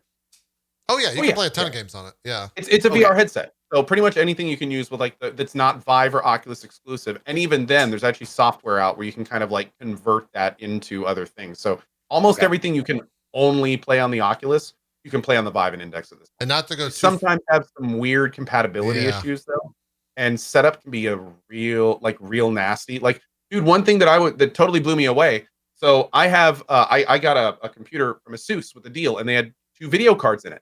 So I was like, cool, I'll have one card for my monitors and stuff, and I'll use the other card for my VR headset, right? Yeah. Awesome. It took me like an hour of troubleshooting to realize you can't do that. Really? You have to have the VR headset in the card that does like all the other stuff. It will not work if you give it its own card. And I was like, this is super counterintuitive. I didn't know that. So yeah. It's there's lots of little weird gotchas with VR like that right now. Where like this, sometimes like if you have too many USB devices, it won't register properly, and if the USB doesn't register you, then you can't use it. And I had a pretty smooth install for everything Index related, so I think that hopefully that's use case. But that being said, there is a hurdle to VR getting to work in general. Like it's not fully plug and play. It is sometimes, but it's not all the time. Zeke, not all the time. Yeah, not all the time. Zeke, this right here, this is why the these controllers are fucking phenomenal. Like they are without a doubt the best controllers. Like it has this, first of all, which is a strap that conforms to your hand, and then you can just hold it like this, and that's like you're not even holding the controller. You forget that the controller is there. And when you do this in games, it's got sensors right here that can actually see which fingers you're putting on that or getting near that, and the hands will react to that 1-to-1. So it's a phenomenal controller. It by far the best VR controller. So if you're at all interested, I don't even know if you can buy the controllers. I don't know if they're in stock, I should say. You can buy them and use them with other VR headsets like the Vive, I believe. But I'm not sure if they're available. Anyways, they're great. I just want to, I want to get the controller. I just have this idea of like, I just want to get 2 power gloves and like super glue them to the power gloves. Oh yeah, I'm sure when you I'm could. doing fucking VR and shit. Yeah, I'm sure you could, without a doubt. So yeah, Half-Life Alyx is out March 23rd. We talked about Jeff Keighley skipping E3 last week. Also, not really E3 related, but what was it? Microsoft or Sony just said that they aren't going to be at PAX East because of the coronavirus. I think that was Sony. Yeah, I saw that a little bit in the Sony. That's right. Chat. Sony. Yeah. I don't know what they were. I know that they were bringing The Last of Us. So does that mean that The Last of Us 2 is no longer playable at PAX East? Like, what does that actually mean? I'd imagine the same thing. Did they? Does anyone in chat know what that actually means? And help me out here. We were having coming. So we were having a talk about this in my channel, and all of these games like announced in this nice little block, and then over the course of like 4 months, they all like sputtered out into different announcements about changing. So Dying Light 2 is pushed back with no date. Last of Us 2 is pushed back with a date. Comes out in May 29th or May 28th. May 29th. Okay. And Dying Light 2 still does not have a date? I don't think so. I don't believe so. Then Vampire the Masquerade Bloodlines 2 also got pushed back, and I think it also doesn't have a date. What was that? What? Vampire the Masquerade Bloodlines 2? Oh, that I'm not sure. I'm not following that game too much. Okay. I do not know. Yeah. So, wow. So Naughty Dog said on Twitter that they will not be coming to PAX East due to the coronavirus. Wow. That's okay. Man, if I was a PAX East ticket, if that's true, and I was going to PAX East and I just found out that Last of Us 2 will not be playable, I'd be bummed the fuck out. That would just suck. That was like a major draw for PAX East. I even tweeted the other day that like kind of want to go to PAX East because Naughty Dog's going to be there with Last of Us 2. But yeah, they're missing it as of Oh, 12:04 this coming morning. out 10 days after Wasteland 3. Yeah, don't look at the schedule. It'll give you a panic attack. There's a lot. Half-Life Alyx comes out 3 days after some big game that comes out on the 20th. Maybe Doom. I think Doom comes out on the 20th of March. And then Neo's out the 13th and Ori's out the 11th. It's too much. It's too many games coming out. But yeah. Oh, Doom. Yeah. Oh, God. We'll Yeah. see. Oh. One thing that will be at PAX is Baldur's Gate 3, as the world gameplay reveal is going to be happening there. They were out there showing a video about that yesterday. I think that's going to be a pretty big deal because no one knows what Baldur's Gate 3 looks like, because Baldur's Gate 2 looks a certain way and Divinity Original Sin 2 looks a certain way. So we don't know. So excited for this, man. Oh my God. So am I. After playing Divinity, I'm very excited now. Oh, yeah. And it makes a lot of sense with, WotC having Wizards of the Coast having a pretty big footprint, I guess, at PAX with all Oh my their God. I acquisitions. just and had a custom revelation. stuff. What's that? I thought you were saying WotC as like a guy's nickname or last name. Wizards of the Coast. Yeah. Now you've been saying that like for so long. For years? Yeah. Oh, I you just now realized that. Oh. Realized that's what you were referring to. I thought you were talking WotC as in like his name's Brian Watts or something. Everybody calls him WotC. No. Like Watson, the guy that runs Wizards of the Coast. It's Frank Watson. Yeah. Okay. Now I get it. Yeah. There you go. That's Finn. Oh, man. There's so many questions about Baldur's Gate 3 that are going to be answered in that gameplay. Like, are they going to stick to the fixed camera? Is it going to be fully rotatable? How are the skills? Oh my God, man. Yeah. They have, there's a dragon at the end of this that is like the only thing that we've really seen in engine. Or not, that's a cutscene, I should be clear. Probably. In world. In world. Yes, that's very, very good way of putting it. But looks pretty good. Also, now you finished DOS 2, right? No, I've not. But I'm not too worried about spoilers, so go ahead. Okay.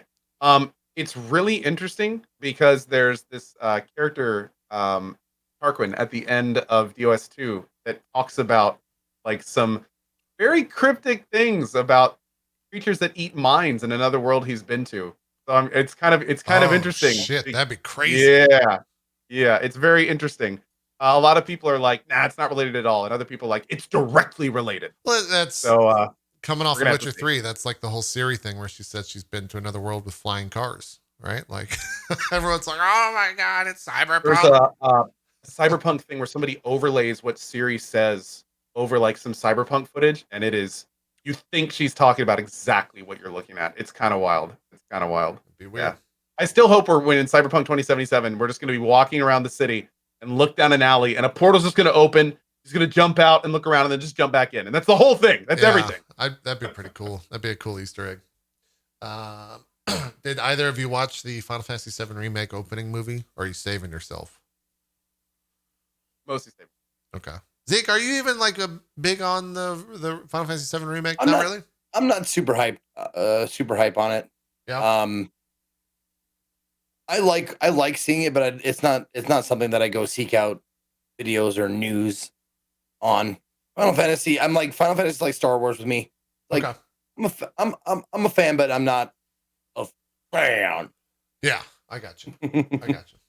Not necessarily news, but this was kind of going back to the VR conversation. This is something that popped up on one of the websites that I frequent, which I thought was pretty fucking cool for augmented reality stuff with headsets. That hand tracking though. It gets a little bit crazier. Also, there's a masturbation station. I'm just warning you guys. But like, it's kind of like, what now? Just keep that chair over there is there for a reason. We'll just say that much, and it's a lounge chair for a reason. Okay. But it's crazy to see this because the ideas are just immediately spinning in my head. Also, that's the masturbation station. There's no other reason for that to exist. Oh, I see. Okay. Yeah. Now this is all AR, right? Yeah. Well, it's okay. It's VR AR stuff. But it did like a pretty 1-to-1 thing of his apartment, which Makes me wonder what the future of that stuff looks like. I'm trying to see if there's any other big news. Had some Rainbow Six stuff. As they had their finals. Yeah, dude. Shout out to Ubisoft for like, if it wasn't for them Year constantly 5. pushing Rainbow Six, What? yeah, like it wouldn't be anywhere. But here we are, and like one of their biggest years. Apparently, a lot of people had fun. I was watching Twitter like throughout the entire thing, and every 10, 30 minutes, Ammunition would put like a big cool tweet up about what was going on there. Yeah. And man, I tell you, dude, like to have a company just keep pushing. They just said like, we're going to make this successful. We're going to keep this ball rolling. We're going to keep updates coming. And they've really built something out of that. It's really impressive. It's yeah, good for them, man. Yeah, it's really, I think that gets, obviously that gets compared to Overwatch a lot, but as someone who loved the fuck out of Overwatch, I kind of wish that we were saying the same thing about them as we're saying about Rainbow Six. Instead of the drama about Overwatch casters and and Overwatch League and all that buzz lines that they're saying for not bringing the people in and just the mess they're making in their because you're 100% right. Like everything that they put out, they do in service to their community, and their community responds very positively to everything. And the operators that they announced this past weekend that are already live seem crazy. Awesome. It's the type of thing where everything in that video that they showed the 2 new operators, they named like 6 other operators that have been in the game that I've never heard of. So they just have to, dude, if we were to go back and play Rainbow Six, it would be Rainbow Six 2 for us. Yeah. Like with the amount of new maps, new operators like that, Totally. it would be a completely different game. Yeah. 2 other bits of new stuff, by the way. Sure. THQ Nordic got the go ahead. They're opening up a studio and they're remaking Gothic 1. Really? Yep. Was that? They're doing it. Huh. Okay. They're doing it. They released a little playable teaser, and enough people liked it to the point where they're going to do it.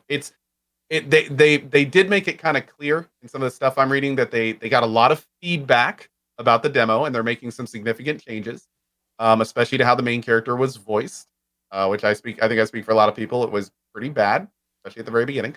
But yeah, they're going to be remaking the entire game essentially in like a brand new engine. And outside of like the voice acting and some of the dialogue and stuff, the Gothic trailer, I really liked it. Like it was a very cool, different look at the Gothic world. So I'm hoping for big things, man. I hope it can be cool. And obviously, if it does well, they'll probably kind of go down the line of the Gothic franchise, pretty iconic for a lot of us. So yeah, it'd be really cool. Big name for sure. And then what was the other thing? There was one other thing too. We talked about Archetype, which is the Cohh new studio last week, right? Yes. Yeah. They're picking up more good talent. We're hearing even more good stuff coming out of that. So that should be cool. And curious to see what a sci-fi game looks like from WotC, Zeke. You know, the company, Wizards of the Coast. Brian Watts from Seattle? I know that guy. WotC's a good drinking buddy, I'll tell you, man. He can really pound that tequila, if you know what I'm saying. The Bill Watsky! The Watsky! Bill Watsky! Oh, Jesus. Random bits while you're trying to figure out what that other thing was, Cohh. Xbox Elite Series 2 controllers, the best-selling video game accessory for the 3rd consecutive month. So seems to be doing pretty well for itself. I would think that you're going to be able to use that with whatever the new console is, the Xbox X, but if not, that's going to be a huge bummer. But it should be, hopefully. What are they saying? $500 for the new PS4 or something? It's not fully out there, but a lot of the rumors are that because of the coronavirus, like the manufacturing cost is potentially going up on the PlayStation stuff. And then potentially that they're waiting for, the other rumor that I saw is they're like waiting for Microsoft to announce first so that they can gauge response to whatever they price. How much money they can lose. Yeah, exactly. 100%. That's exactly it. Yeah. So we'll see. We'll see. Oh, yet another large No Man's Sky update coming around the corner. Yeah, what I saw, Living Ship update. What is that? Living Ship updates, new origin stories. Apparently, they're adding a bunch more stuff to the space part of the game. Tentacle cockpits. It sounds like all sorts of fun, interesting things. Oh, it's out? It's out today. Yeah, according to chat. Dang. Oh, damn. Wow. That's cool. Yeah, organic ships sound really cool. Wait, you grow ships from an egg? Really? Oh, that's just wild. All right. They need to cool it with the drugs over there.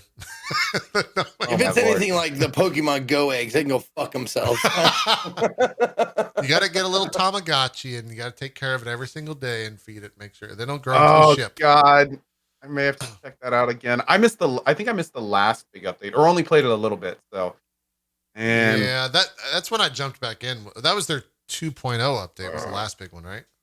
I forget. yeah, I think They've so. they've updated that game a lot. Tentacles everywhere.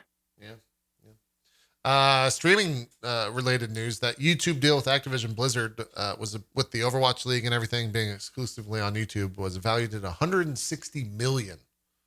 So good job to whoever sold that shit, because you got some money for it. I think the original deal on Twitch for the Overwatch League was 90 million. Back in the day, whenever that was, like 2 years ago, year ago, something like that.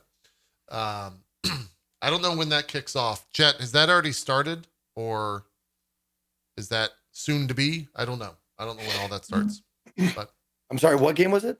for the Overwatch League and the Call of Oh. Duty League is exclusive to YouTube. That was a big announcement earlier in the year, and now it was valued that the deal was 160 million.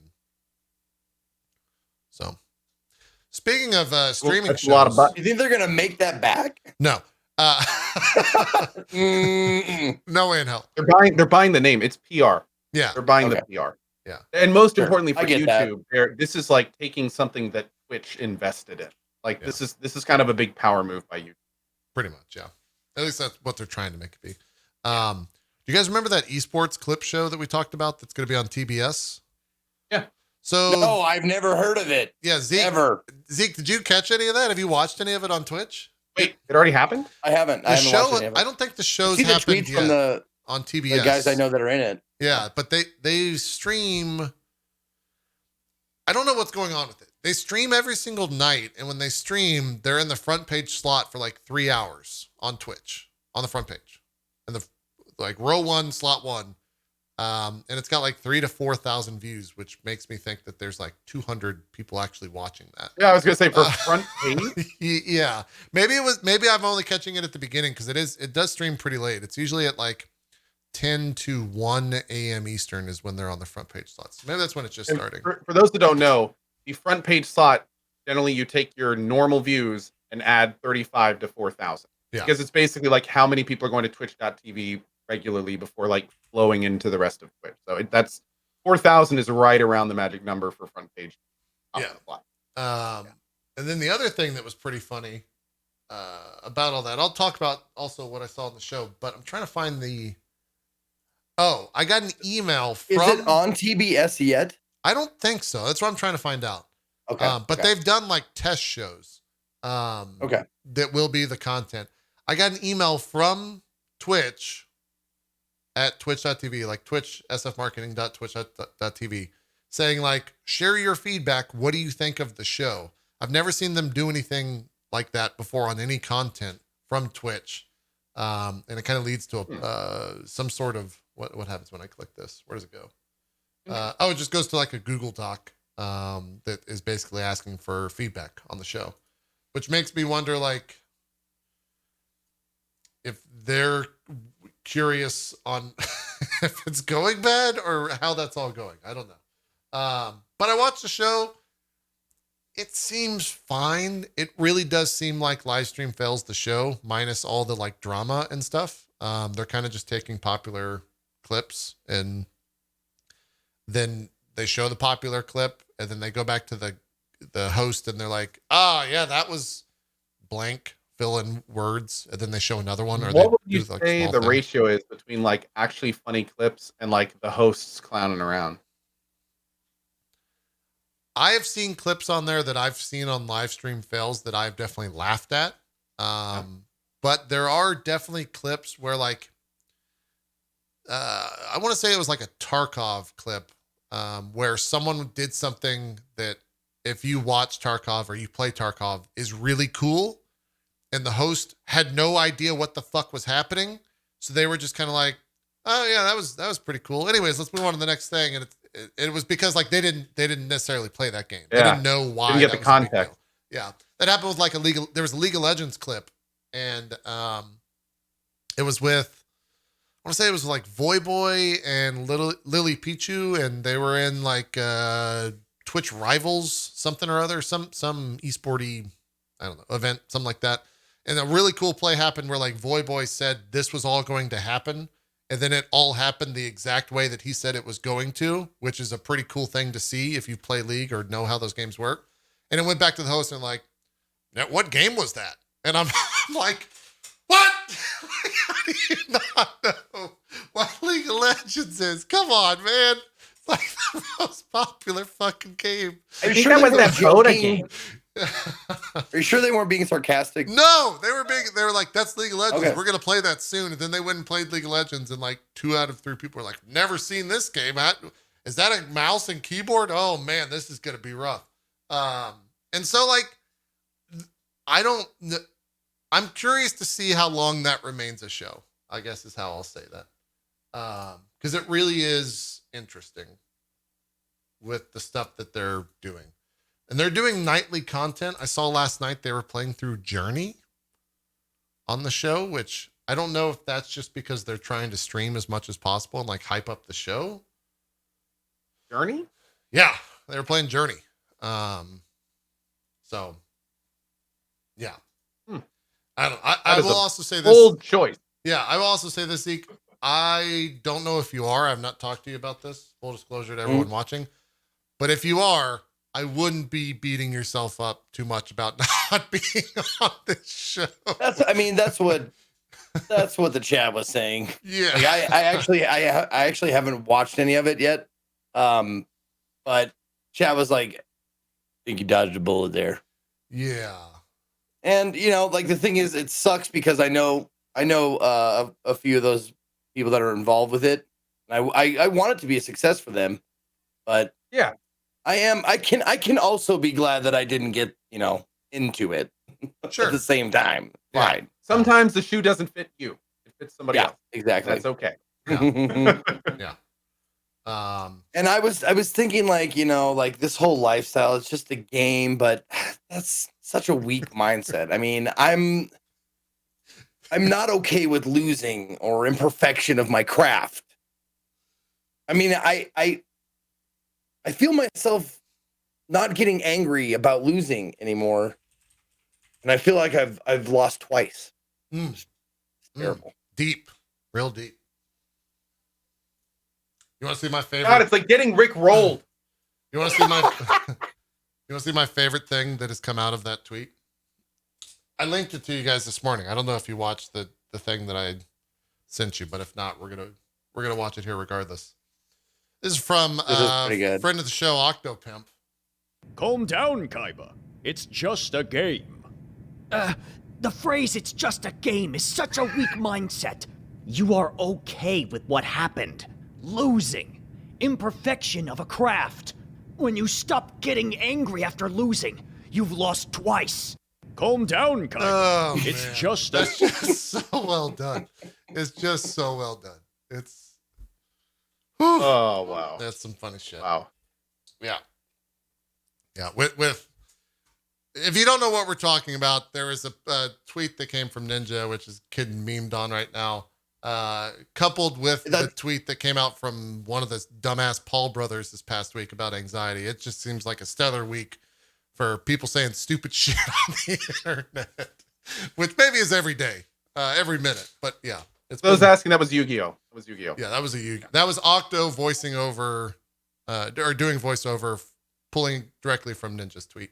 Those were Ninja's words that he then. To be fair to at least Ninja's tweet. To be fair, like I get the sentiment is I think his heart's in the right place with the sentiment. It's like it's basically like push yourself, stay motivated, kind of a thing. But I agree. I like the sentiment too. I just feel like you went just a little bit too far with it. yeah, Tiniest bit too far. Like you're losing twice if you don't get angry. It's like it just read to me like he smoked a bowl and was like, I'm gonna put out some fucking philosophy on Twitter and yeah. let's see what happened. Wait a minute. I texted him and he said he doesn't smoke the pot. I texted him. His number's right on his Twitter if you want to talk to him. Oh, that's true. Yeah, you can. Yeah, you can get on that shit if you want. Yeah, Cool. that was a weird tweet. It was a weird thing. Anyways, I don't really. Oh yeah. Yeah. And one final thing before we break here, because I got to go anyway. Yeah. He's been on the show a few times. Congratulations to Maximilian on becoming a dad. Yeah, I saw that tweet. Yeah, huge congrats Yeah. to him. Yeah, he's been on here a few times. He's a great dude, and I'm sure he's gonna make a great dad. Yeah. So I think August Goodbyes was to the due Matt. date. Was that? Do you remember? Was it August is when their kid is? I don't remember, and I'd hate to get that wrong. Yeah. Maybe we'll retract that statement. We'll let chat tell us. He's got a YouTube video up. If you I like want that to, new Max DLC incoming. Exactly. There you go. There you go. Also, congrats to Zero Strippin net code. for getting his internet working again. Yeah. Oh man. Thank God for And that. beating the hospital. That's always fun too. It's true. It's true. There's a lot of upswing here in the streamer community with positivity, so it's good. Let's do some shout outs and we'll call it a show. Zeke, start us off. Will do. What's up, everybody? Thank you guys for watching this every week. My name is Ezekiel the Third. You can find me at or slash Ezekiel_III. That is on Twitch, Twitter, and YouTube. Thank you to Cohh and JP for being my co-host and my boon companions. If you want to catch me, I'm not streaming later today, but I will be streaming tomorrow. And tomorrow starts a journey, a long weeb journey into the heart of darkness that is. There it is. Persona 4 Golden. That starts at noon Pacific tomorrow. As long as I can get my HDMI splitter from Amazon, or at least get something working. But yeah, so that starts at noon Pacific tomorrow, and that will be my life. And I mean, barring that I don't like it or I hate it or whatever, it'll probably be for the next few weeks that I'll be playing Persona 4 Golden. So if you want to catch that, that's what's coming up. Yeah, that's it. Thanks for watching. Cool. Cohh, have you played Persona 4? Did you skip that one? I've not. Persona 5 is the only Persona game I've ever played. All right. I foresee a lot. I'm going to be checking out Zeke's stream Yeah. and seeing what it looks like. I foresee a lot of Persona talk in the future from both Zeke's playthrough and then Cohh's eventual playthrough this summer, most likely. Cohh, do some shout outs. And Cohh, please talk to us about your restream of the 6 a.m. Animal Crossing stream tomorrow morning, please. Tell the good people what you're going to be doing. Hi, my name is Cohh. I stream video games. Nice to see you all. For anyone that hasn't met, big thanks as always to Zeke and JP. A lot of fun as always, and also big thanks to our guest earlier in the show. That was very cool. I think we all really appreciate when people come on the show and just kind of bleed passion for what they do, and I felt that's definitely what we got today. So that was pretty great. My name is Cohh. You can find me every day at 8 a.m. Tomorrow we're going to be checking out Corruption 2029 from the Mutant Year Zero devs. Tomorrow afternoon, more Wasteland 2. And then going into the next week, probably going to start up either Subnautica Below Zero. Maybe check that out before the story gets revamped. Or Dying Light. Maybe doing some Dying Light as well as we go into the next week. Lots of games coming out soon. Lots of things to do. Hope to see you in the channel. And as always, thank you for watching. Cool stuff. Actually, I just realized it's 6 p.m. or 6 a.m. Pacific, so you'll be live regardless. Are you going to watch it? I'm not waking up at 8 a.m. my time. I don't wake up at 8 a.m. my time for much. To be honest, like I am not even slightly sold on that game yet. I don't know what are you gonna play? Like, is it something to look at, or it comes is it out just, the same day as Doom, so it's gonna have a hard time. Oh, all right, good talk. That was good. That was a great discussion. I knew how to get you out of playing Animal Crossing. It's all right. Same day as Doom. Yeah. In terms of what's going on for me, we've got. I don't understand why this shows up. We're going up doing Echoes of Eternity tonight. I'll be checking out Final Fantasy 14 new patch that hit yesterday, 5.2, right after today's stream, and also tomorrow. Friday we'll be starting Heart of Stone, probably finishing that up on Saturday, and then I'm going to look at and go back and play because it's been 20 plus years since I've seen Final Fantasy 7. I'm going to play Disc 1 in anticipation of the remake coming up, so that I have a base to judge rather than just nostalgia fueled memories to see what that looks like. So that'll be on Sunday at 1 p.m. Eastern. I don't know if I'm going to play the modded version yet, or if I'm going to mod the PC version, or just play like the actual real deal shit. I haven't decided, so we'll figure that out. That's it for the show, though. Are we all good for next week? We all here? I think so. Cool. We'll have another show next week then, at 1 p.m. Eastern for more Drop Frames. Huge shout out once again, as Cohh and Zeke both did, to Luke Crane for coming on and talking Kickstarter. 1 hour was not enough to cover a ginormous platform, so we'll probably have them on. Yeah, you didn't hear because you were muted during the time because this was a break, but he said he'd be happy to come back on. We can talk more and do that kind of stuff. Yeah, Cool. I'd love to have him on, like, just to even talk about new Kickstarter things that we should check out. That would be a great segment to revisit from time to time. So we'll talk and we'll figure it out and let you guys know. Thanks everyone for watching Drop Frames. We'll see you next week for more. Have a good rest of your week. We're out. Bye-bye.